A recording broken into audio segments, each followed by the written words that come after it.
ventured off course through dabbling and exploring a New Age phenomenon and got hooked into it before I even knew it. Time and time again, as I traveled throughout New Age circles across this country, I have heard so many variations on this type of story come up in conversations, in both the young and the old. It may surprise you to realize that a solid percentage of the large losses of membership that have occurred in numerous Christian denominations over the last 20 to 30 years have fed right into the ranks of the New Age. The sheer numbers of people involved in one form or another of this movement is rather shocking. Estimates vary. For example, the Christian film Gods of the New Age asserts a figure of 60 million Americans, while Christian author Joseph Carr in his book The Lucifer Connection goes even higher at a figure of 65 million, fully a quarter of our American society. Other estimates vary somewhat from these, all depending on the exact definition of the New Age, but it is an established fact that 1/4 of Americans today believe in the foundational New Age doctrine of reincarnation, and that 40 million Americans believe in astrology, a practice that is New Age to the very core. And if you really want to further nail down these statistics, a University of Chicago poll recently showed that 67% of Americans today believe in the reality of occult forces, and 42% believe that they have been in contact with the dead.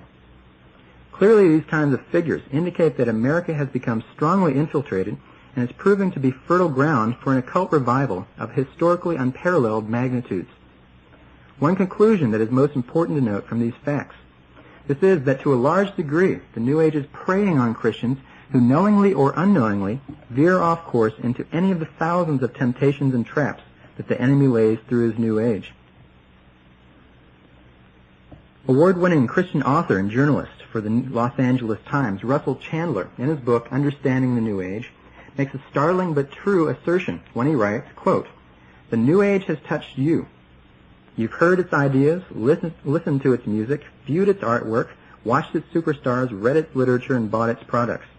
You may even have participated in its therapies, shared in its rituals, and embraced its philosophies, all without knowing them as New Age." End quote.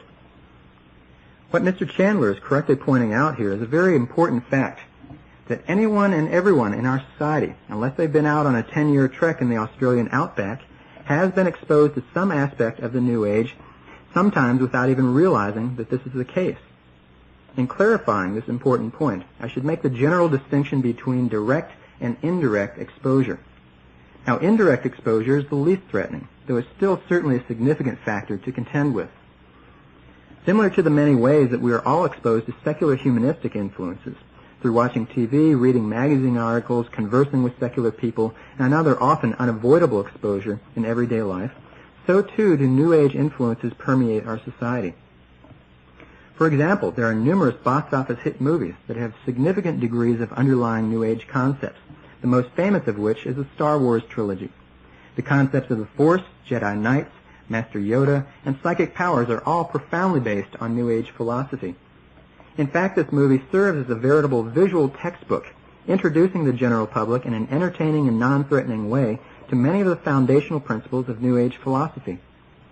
Examples of other famous movies with significant New Age content include 2001, Dark Crystal, Dune, Cocoon 1 and 2, E.T., Close Encounters of the Third Kind, Raiders of the Lost Ark, Indiana Jones and the Temple of Doom, The Gate, and multitudes of others.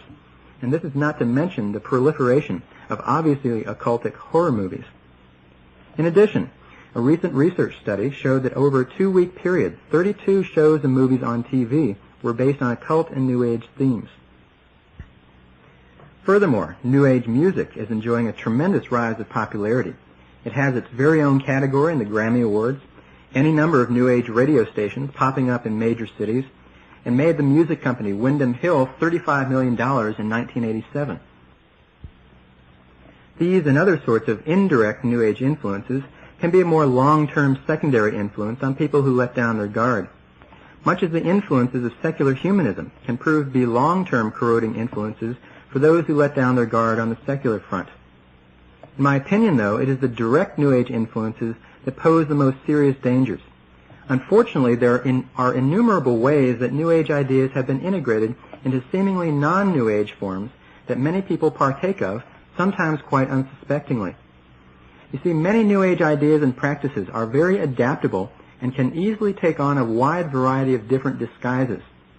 Like a chameleon skin changes color depending on the color of the underlying landscape, so too can New Age ideas change their outer covering to fit into the landscape of mainstream American culture. These disguised forms many times appear to be spiritually neutral, harmless, and even innocent.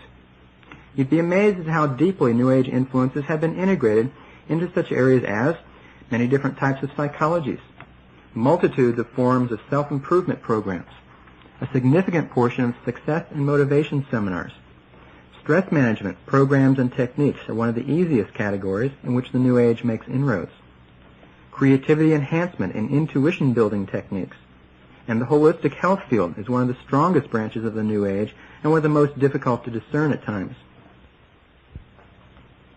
Now, I should emphasize that not everything encompassed within each of these areas I just listed are always totally New Age oriented. There are, in fact, many forms that are very helpful and in line with Christian principles. But also many do have New Age practices and philosophy woven into them. This is often very much a matter of degree. In a given program, there might be 10% of it that is New Age based, sometimes 30%, sometimes 80%. It's all a matter of degree in many cases. What I'm pointing to here is the need to re-examine, more so than ever before, carefully and discerningly, so many more aspects of the culture around us. There is a danger of people unknowingly dabbling in or accepting a New Age practice into their life without even realizing it. Millions of people are doing just this. I wish that I had an entire evening to cover this very extensive topic, but a little later on I'll go over some practical discernment principles for evaluating different phenomena. Now I'd like to take just one example, the corporate business world, and give you a quick overview of how deeply New Age ideas have made inroads into this aspect of our modern-day society. You would think that the highly practical bottom-line world of business realism would be rather immune to the inroads of the New Age. Quite the contrary, in fact. It's really quite a fast-rising trend in the contemporary business world. Here are just a few examples. In 1986, the New York Times reported that, quote, representatives of some of the nation's largest corporations, including IBM, AT&T, and General Motors, met in New Mexico to discuss how metaphysics, the occult, and Hindu mysticism might help executives compete in the world marketplace, end quote. Also, Stanford's prestigious Graduate School of Business offers a course on creativity in business, which advertises the use of Zen Buddhism, yoga, tarot cards, dream work, chanting, and a discussion of the New Age capitalist. This class is reported to be extremely popular and to have a long waiting list. Further, a report in the Omni Whole Mind newsletter, an offshoot of the Omni Science magazine, shows that $4 billion corporate dollars are spent each year by major businesses for different management and employee training programs that are based on underlying New Age principles. This article calls the firms who come into a business setting to offer such programs corporate transformers, because they transform people's worldviews, thought processes, and the way they go about not only their jobs but their lives. Most of the time in these programs, New Age ideas and techniques are cloaked behind spiritually neutral language with a lot of psychological jargon of varying types intermixed with scientific-sounding terminology. Rarely is the term New Age used, nor many of its classic buzzwords. What you have are professional teams wearing three-piece suits or other professional garb coming into a company and literally retraining people's minds and attempting to alter their beliefs about themselves and the world around them. And this kind of thing is very widespread, even commonplace. Here are a few names of companies that are on record as utilizing one of the corporate transformer specialty companies in one form or another.